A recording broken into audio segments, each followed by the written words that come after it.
En este vídeo vamos a ver el concepto de distribución de probabilidad.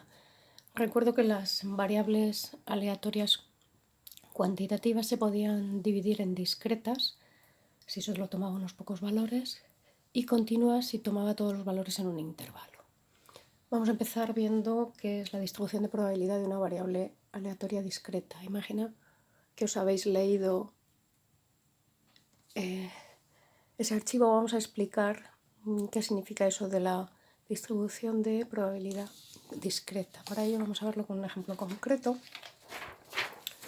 Vamos a ver el ejemplo de, en el experimento, lanzar dos dados. Considero la variable aleatoria discreta sumar las puntuaciones. Es discreta porque la suma de las puntuaciones de dos dados va desde el 2 hasta el 12. 2 si saco 1, 1 y 12 si saco 6, 6. Y no puedo sacar valores intermedios. Al lanzar dos dados no me puede salir 2,3. Os he puesto aquí todas las opciones posibles. Sacar 1, 1, 1, 2, 1, 3 hasta el 1, 6, desde el 6, 1 hasta el 6, 6. Y si os dais cuenta, no sé si se observa bien, he puesto estas diagonales.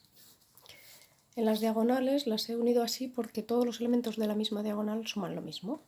Suma 2, suma 3, 4, 5, 6, 7, 8, 9, 10, 11 y hasta 12.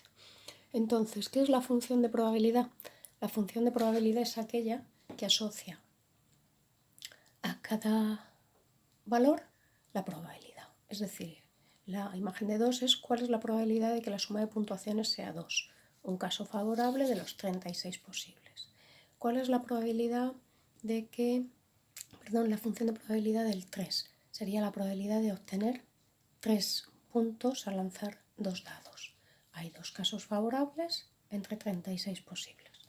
Así os he ido escribiendo cada una de ellas. Si os dais cuenta, la probabilidad de obtener un 7 es la mayor de todas, porque hay 1, 2, 3, 4, 5, 6 casos favorables de los 36 posibles.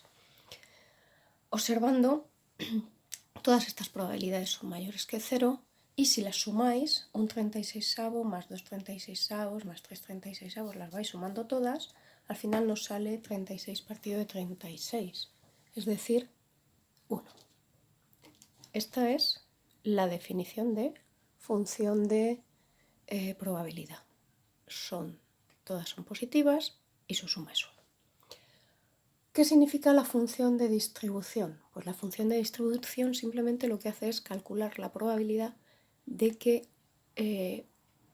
la suma sea menor o igual que una cantidad fija. Por ejemplo, la función de probabilidad de 2 es que sea la suma menor o igual que 2, un 36avo. La función de probabilidad del 3, de distribución, estoy diciendo probabilidad es distribución, la F mayúscula. La función de distribución del 3 es que la probabilidad sea menor o igual que 3. O sea, que la suma sea 2 o que sea 3. Sumo esas dos probabilidades, me sale 3 36avos. La función de distribución en 4 es que la probabilidad sea menor o igual que 4.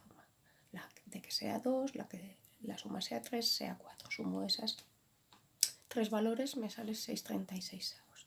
Por último, la función de distribución en 12 sería que la probabilidad sea que la suma sea menor o igual que 12, y como al sumar dos dados siempre la suma va a ser menor o igual que 12, esa suma es 1.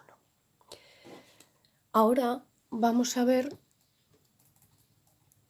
la distribución de probabilidad en una variable continua, que es la que nos va a interesar porque nosotros vamos a trabajar concretamente con una de ellas, que es en las variables aleatorias continuas. Lo que ocurre es que yo no puedo calcular probabilidades concretas.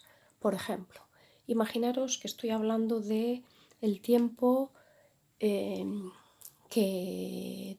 tardáis en ir al instituto. El tiempo es una variable continua, pero si yo tuviera un instrumento suficientemente preciso, podría hablar de que alguien tarda 10 minutos, 15 segundos, 30 centésimas de segundo. Entonces, ¿cuál es la probabilidad de que alguien tarde exactamente eso? Pues eso no tiene sentido, no se puede calcular, esa probabilidad es 0. Entonces, aquí lo que se habla es de una función de densidad. Una función de densidad es una función estrictamente positiva, lo veis, me pilla por encima del eje, y tal que el área encerrada bajo la curva, ese área, es 1. Por otro lado, la función de distribución aquí es asimilando con lo anterior, la probabilidad de que la variable, en este caso comentado la altura, sea menor o igual que un cierto valor. Es decir, lo que me hace es calcular el área que hay a la izquierda de ese valor. Como el área total es 1, la función de distribución como mínimo es 0, el área no puede ser negativa, y como máximo es 1. Entonces, nosotros lo que vamos a necesitar es una función de densidad concreta y una distribución concreta. Nosotros vamos a trabajar con la distribución normal, pero eso ya lo vemos en otro vídeo.